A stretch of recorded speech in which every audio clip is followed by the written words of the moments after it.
ડભોઈ નગરમાં છેલ્લા કેટલાક દિવસોથી ઠંડીની શરૂઆત થતાં માનવ જીવન પર તેની અસર જોવા મળી રહી છે.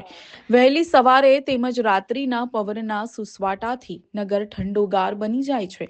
વહેલી સવારના વિરલાઓ ફરવા નીકળતા જોવા મળે છે.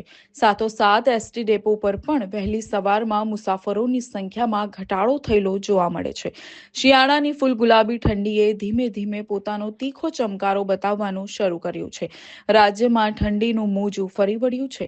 ઠંડીથી રક્ષણ મેળવવા ગરમ કપડાના બજારમાં તેજીનો ગરમાટો જોવા મળે છે. છેલ્લા 4-5 દિવસથી ઠંડીએ જોર પકડતા શહેરીજનોને સપાટામાં લીધેલ છે.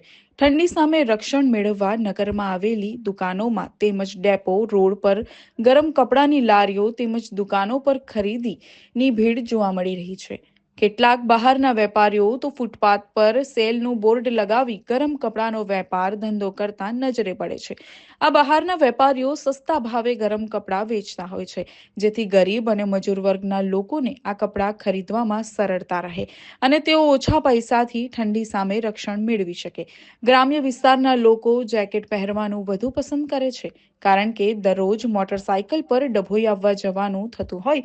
ઠંડીની અસર બજારમાં પણ જોવા મળે છે.